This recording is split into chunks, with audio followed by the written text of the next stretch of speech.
This video is about the Fugate family of Kentucky. The Fugate family of Kentucky had blue skin for generations, and it's by Shannon Quinn. It's from thehistorycollection.com. Deep in the woods of Kentucky, a fiercely private family gave birth to blue-skinned children since the 1800s. The color of their skin was so shocking for normal people to see that they chose to stay hidden away from the rest of society in their small community. Very few people knew they even existed until today. This sounds like something out of a fairy tale or like the plot of the Smurfs cartoon, but for the members of the Fugate clan, it was all too real.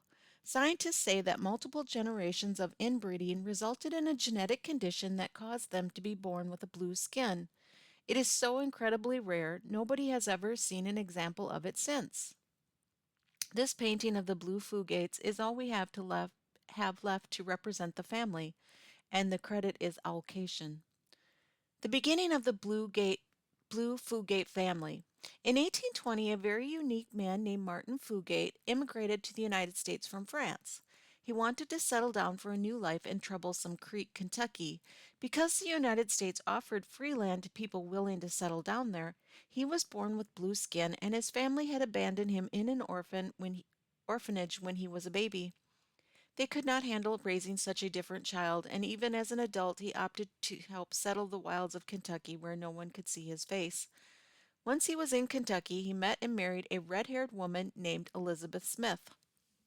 Even though they were from different countries, and the odds were probably 1,000,000,000 to 1, they both carried the recessive gene for an extremely rare condition known as methylmogalob anemia.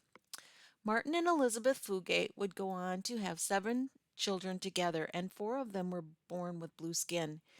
Even those who looked normal were carriers of the recessive gene that caused the disorder. Despite having this incredibly different skin color, they were physically just as healthy as anyone else, if not better. They lived to be in their 80s and 90s without ever suffering from heart or liver disease. And this is Lorenzo and Eleanor Fugate. Lorenzo was nicknamed Blue Anns because of the color of his skin, though we cannot tell from a black and white photo. The credit is to all that is interesting. At that time, the group of people who took advantage of the land grants and founded the village of Troublesome Creek was incredibly small. They were only four other families beside the Fugates: Combs, Stacy, Ritchie, and Smith. Most of the founders were already married, and there were not enough single people going around for every one of their children to have a partner. So one of Martin and Elizabeth's sons, Zachariah, married Elizabeth's sister. Yes, you read that correctly. He married his own aunt. This close relation triggered one of the bloodlines with the highest percentages of the methylmogalobinemia that was so strong. The blue skin lasted in their family for over 150 years. Normally, methylmogalobinemia is so rare, forgive me for the pronunciation, is so rare that this condition would no longer show up in the children of the next generation. But the town of Troublesome Creek was so small they did not even have official roads. People lived in log cabins that were closely clustered together, and there would not be a railroad anywhere nearby to bring in new settlers until 1912. Since there was not a huge variety in the gene pool, there was a lot of inbreeding going on, with people marrying their first and second cousins. The predisposition to be born with the genetic disorder kept passing on to each new generation. And this is a sketch of the original Troublesome Creek settlement, and the credit goes to Kentucky Digital Library. These people who were born with blue skin were embarrassed, and even though their families accepted them, they knew that the rest of the world would not. For this reason, they did not want their picture taken, and they did not want to become the subject of medical experiments. So they continued to live deep in the woods for fear of being called a monster. Some of the pink-skinned family members moved away in the 1900s, but for those who stayed within their comfort zone of Troublesome Creek, it only forced them to continue picking someone to marry from one of the 4 families. This meant the blue skin kept coming back every generation. And this, a blue man who suffered from the disease, credit is documentingreality.com. Doctors began to study the blue fugates. In the late 1950s, a hematologist named Martin Kaween from the University of Kentucky was fascinated by the stories of the blue Fugate family. In 1960, he decided to move near Troublesome Creek in the hopes to meet one of them someday. Hematologists study blood, so for him, the idea of blue-skinned people was like making a life-changing discovery that could make his name go down in history. Since this family was so secretive, no one knew where they lived. He would drive around to medical clinics and hospitals asking other medical professionals if they have ever met a blue fugate. One day, Kaywin met a nurse named Ruth Pendergrass, and he heard the story that he'd been waiting to hear for a long time. Ruth told the story of a woman who showed up to the doctor's office, but instead of walking through the front lobby, she knocked on one of the back doors. She acted as if she was trying to hide herself from the public and asked for a routine blood test. It was very cold outside, and this woman's face and fingernails were a deep indigo blue. Ruth Pendergrass immediately became concerned for this woman. She was terrified, thinking her blue skin was an indication that she was going to die of a heart attack.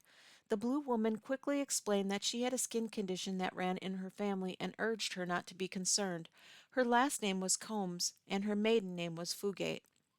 After locating the Combs family in a near town near Troublesome Creek called Ball Creek, Dr. Martin Kaywin went more than a little bit crazy over the excitement of finally meeting the blue-skinned people. He trudged through the woods at random until he spotted a blue-skinned person. As soon as he saw them, he began shouting at them to stop and ran after them. Of course, if you saw a random stranger chasing you in the woods, you would run too. He did not exactly have a very good plan, but the actual location of these villages in the middle of nowhere was unknown to everyone except for those who lived there.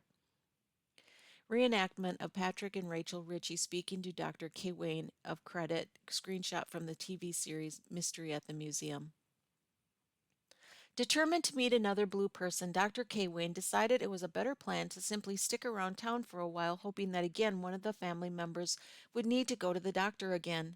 After all, the blue woman had a good experience with Ruth Pendergrass, so she had gained a reputation of being trustworthy and not judgmental. One day he got lucky because two siblings named Patrick and Rachel Ritchie showed up to see a Nurse Pendergrass. Dr. K. Wayne began to run some tests and asked them a million questions. He determined that they did not have heart or lung disease, and he wanted to map out their family tree. Patrick and Rachel were visibly uncomfortable, embarrassed by all the personal questions, and they expressed that they did not want to be blue, but that they were born that way. After running some blood tests, he realized that they did not have abnormal hemoglobin, which had been his theory all along. After doing some more research, he found a similar case in Anchorage, Alaska, where a different doctor had found cases of blue-skinned people in some of the indigenous people. They were missing an enzyme, so their blood was not oxygenated properly. Dr. K. Wayne ran a blood test which confirmed that the Fugates were also missing the same enzyme. So he created a substance called methylene blue, and Patrick and Rachel Ritchie agreed to allow him to inject them with it. The doctor called this an electron donor, which carried the oxygen to the blood that they were missing. For the first time in their lives, the siblings began to turn a more normal shade of pink. They were thrilled to finally look normal, but unfortunately the effects were only temporary. Methylene blue leaves the body after going to the bathroom. Dr. K. Wayne gave them tablets that they could take on a daily basis or whenever they wanted to go out in public without blue skin. This image of an elderly woman who is apparently part of the Fugate family, and the credit goes to the Lost Creek Medicine Show. The trait lived on for generations. In the 1900s, the Fugates were no longer forced to intermarry in their community and would find partners at work and school. The blue skin disappeared into the future generations of the Fugate family. The last descendant to be born with blue skin was Benji Stacy in Lexington, Kentucky. Doctors were horrified to see that the baby's blue skin was so blue it was practically purple. They ran several tests and were getting ready to give him a blood transfusion when his grandmother jumped in to explain that she was from the Fugate family line. Since Benji was farther removed from the bloodline and he had modern science on his side, his skin became a rosy shade of pink after only a month. Curiously, though, when he gets angry or when it is cold outside, his skin begins to turn blue again. Several Fugate members were interviewed in a medical book called Traits and Fates, and all of them eventually came to accept the color of their skin to the point where it was normal. Benji's mother, Hilda Stacy, shrugged it off, saying, "It's common, it's nothing." At least to their family, it was to be expected, and they still loved and accepted each other, and to them, all that mattered was that everyone in their clan lived a long and happy life. The hand to the left is the normal pink skin color, while the person to the right has blue fingertips, which is similar to what Benji Stacy experienced throughout his life. And the credit goes to Brown University. Once Dr. Kawin published the case in a medical journal, journalists began to request interviews with Hilda Stacy, but they were always rude, asking very personal and judgmental questions about her family's inbred history. Film crews from Hollywood attempted to bring in cameras to make a documentary, but they were met with angry, hungry guard dogs that scared them out of the Kentucky woods. Because of this, there are very few photographs that exist of the blue Fugates, at least in the public eye.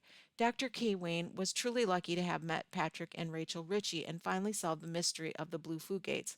After this, he was able to consult for a few isolated cases of blue skinned people in the United States and give them the tablets to change their skin color. The case of the blue Fugates was a perfect storm of rural backcountry mixed with rare recessive genes and inbreeding, and if this had only happened once, the story of the blue-skinned people would be written off as a thing of fairy tales and urban legends. It makes similar stories like the green children of Woolpit suddenly sound far more credible. If it's possible for humans to have blue skin, why not green?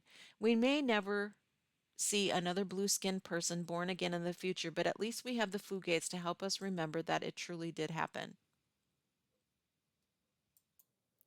I'm going to read one more article about the blue people of, or the Fugate people, the blue people of Kentucky. And this one is "The Blue People of Kentucky Nearly Created Their Own Big Blue Nation" by Joy Riggers, and it was published November 1st, 2012. We have a lot of things to be proud of here in Kentucky: our horses, basketball, hospitality, food, just to name a few. I think we can also be kind of proud of the outrageous things associated with our state. I don't know how many times I've read about something kind of out there or unusual, only to discover the story was connected somehow to Kentucky. I guess all you can say is we know how to keep things interesting. Our great state is associated with the word and or color blue a great deal. Kentucky is nicknamed the Bluegrass State. One of the most popular songs of all time is titled "Blue Moon of Kentucky." Those of us who are huge UK fans proudly refer to ourselves as Big Blue Nation. And then, of course, there's the Battle of Blue Licks. Of course, you've heard of these, but have you read about the Blue people of Kentucky? In a clear case of Kentuckians, keeping things interesting again, it seems there was a woman in Kentucky, Luna Fugate, who was blue all over. One of her relatives described Luna as the bluest woman I ever saw. In 1975, Luna Fugate's grandson, Benjamin Benji Stacy, was born. Like his great grandmother, the baby was born with a blue tinge. Methylmogalob Anemia is the name of the condition which causes the skin to take on a lovely shade of blue. As talk of a blue transfusion took place, Benji's grandmother told doctors not to panic, that he simply looked like the blue Fugates of Troublesome Creek. The blue people of Kentucky aren't limited to Benji and Luna. In fact, an entire family from isolated Appalachia were blue. Apparently, their ancestral line began 6 generations earlier with a French orphan, Martin Fugate. Martin Fugate came to Troublesome Creek near Hazard from France in 1820, and, well, he happened to be blue. He married a Kentuckian named Elizabeth Smith, who also carried the blue gene, so to speak, and 4 of their 7 children were blue. Like many small communities of that time, a lack of railroads and limited travel into or out of the community caused it to remain very small and very isolated. Cousins married cousins, and like spilled paint from a can, the blue gene spread. Luna, of course, came from the Fugate line. One of Martin and Elizabeth's Fugate blue boys, Zachariah, married his aunt. One of their sons, Levi, married a Ritchie girl and had 8 children. One of these children was Luna. Luna married John E. Stacy, and they had 13 children. Luna lived a long life, dying at the age of 84. Apparently, the arrival of coal mining in Kentucky in 1912 led the Fugates moving away from Troublesome Creek, thereby causing the blue people begin to disappearing.